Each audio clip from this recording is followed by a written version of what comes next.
Here's a matchstick puzzle, and I want you to try it before I explain anything. Make 2 squares using exactly 7 matchsticks, not 8. 7. Go on, picture it. Try it the plain way. 1 square costs 4 sticks. A second square, 4 more. That's 8 sticks, and you were handed only 7. You're 1 short. It feels impossible, unless 2 squares can somehow live off the very same sticks. They can. Behind the trick is a single number you can work out in your head, one that tells you exactly how tight any matchstick figure must be, and even how many hidden shapes it holds. By the end, one subtraction will design these figures for you. No guessing, no fiddling with sticks, just one count. Start with the shortfall. 2 separate squares want 8 sticks. You have 7. 8 takes 7 is 1, so exactly one side has to do double duty. A single stick standing inside 2 squares at once. 8 for 2 boxes, 7 in your hand, and that one missing stick is the whole puzzle. Slide the 2 squares together until they touch. The wall between them is 1 stick, but it borders both squares. 1 stick, 2 squares. 8 minus that shared side is 7. There it is, 2 squares from 7 sticks. The missing stick was never missing. It was shared. Now turn that into a rule. 4 times the number of squares is what they'd cost standing apart. Subtract the sticks you actually hold, and the difference is the number of sides that must be shared. 4 squares minus your sticks equals shared edges. That difference isn't a leftover, it's a count of walls. And every shared edge is worth exactly 1 stick saved, because that stick gets quietly counted twice. So the fewer sticks you're given, the more edges must be shared, and more sharing forces a tighter shape. The number is really a set of instructions. Push to 3 squares. Kept apart, they cost 12. Give yourself 11. 12 take 11 is 1 shared edge. So 2 of the squares touch along a wall, and the third stands alone. 3 squares, 1 shared stick, 11 in total. 2 boxes fused, 1 on its own. Now hand over only 10. 12 take 10 is 2 shared edges, both gaps close, and the 3 squares lock into a straight row, each neighbor lending a wall. Fewer sticks, more sharing, a tighter shape, exactly what the subtraction predicted.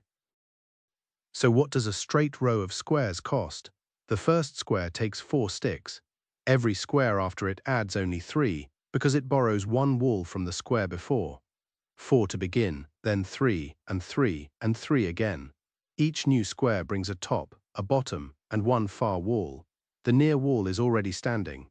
That's 4 plus 3 for each extra square. 3 times n plus 1 for n squares in a row. 2 squares, 7, 3, 10, 4, 13.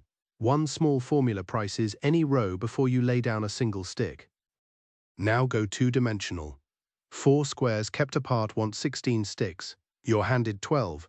16 take 12 is 4, so 4 sides must be shared, far more sharing than any single row could hold. A row of 4 would share only 3. To lose 4 sticks you have to turn a corner. Where do 4 shared sides fit? Fold the squares into a 2x2 block. The inner cross, 4 short sticks, is shared, each one serving 2 squares at once. 4 squares, 12 sticks, exactly. The subtraction folded the row into a grid. 2 vertical, 2 horizontal, meeting in the middle. There are your 4 shared sides. Now look hard at that block. You paid for 4 small squares, but count everything you can see. A big square wraps around all 4. That's 5 squares when you only meant to build 4. Sharing quietly handed you 1 for free. And this is exactly why 7 sticks felt too few at the start. Sharing isn't a compromise that costs you squares. It hands you extra ones. The tighter you pack, the more hidden squares appear. Hold that thought. You'll count a bigger grid yourself soon. The same number works in reverse. Here's a 2x3 grid, 6 squares from 17 sticks. 6 fours is 24, minus 17, so 7 of its edges are already shared, a tightly packed block. Notice how it climbs. The more squares you cram together, the more walls do double duty. Now suppose you want fewer squares left behind. To leave 3 fully separate squares, you need 12 sticks with nothing shared, so you pull 5 away. To leave 4 squares, you keep 14, sharing 2 edges, so you pull 3. The subtraction tells you what to remove, not just what to build. And none of this is really about squares. A triangle costs 3 sticks. Take a 4-stick rhombus and drop 1 stick straight across the middle, the diagonal. That single stick splits it into 2 triangles. 2 triangles, 5 sticks, sharing that 1 diagonal. Same bookkeeping, new shape. Triangles apart cost 3 each. Every triangle after the first shares an edge and adds only 2. A strip of n triangles needs 2n plus 1 sticks. The saving rule doesn't care what shape you share, only that you share. Sharing also runs backwards. Take the 2x2 block again. 4 squares, 12 sticks, 4 shared edges. Now pull those shared sticks apart and rebuild the squares so that nothing touches. The very same 12 sticks, but not one of them shared. With no sharing at all, 12 sticks make only 3 separate squares. 4 times 3, 0 shared, 12. You spent the same sticks and lost a whole square, and the big bonus one as well.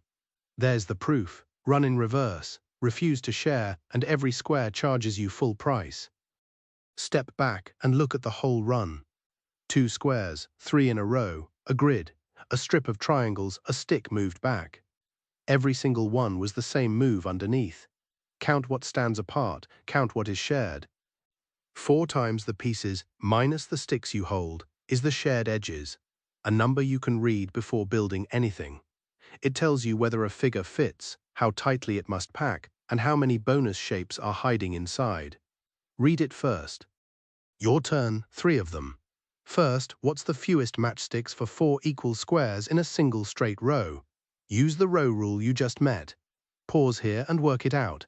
With no sharing, it would be 16, and every wall you share pulls that number down. A row of 4, the first square is 4 sticks, and the 3 that follow add 3 each. 4 plus 3 plus 3 plus 3 is 13, or simply 3 fours plus 1.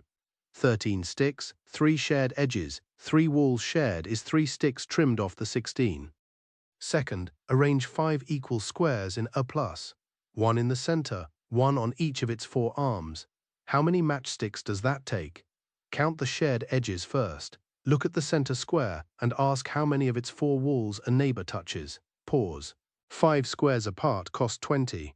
The center square shares 1 edge with each of its 4 arms. 4 shared edges. 20 take 4 is 16 sticks. And notice, no 2x2 block fits inside a plus, so there's no bonus. Exactly 5 squares. Last one, and it's a hunt. In a 3x3 grid of small squares, how many squares are there in total, counting every size? Pause and look for more than the obvious. There are small squares, sure, but bigger ones hide among them too. 9 small squares, first, then the 2x2 squares, and there are 4 of those. Then one big 3x3 square around the whole thing. 9 plus 4 plus 1 is 14. A grid you'd call 9 squares actually holds 14.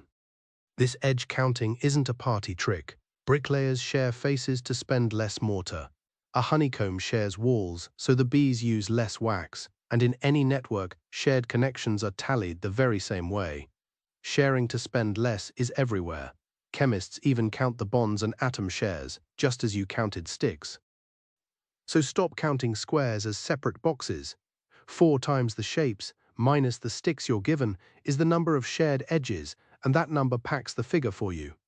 Share the walls, and the shape hands back more than you ever paid for. Read the number first, and the building almost does itself. That's all for this video.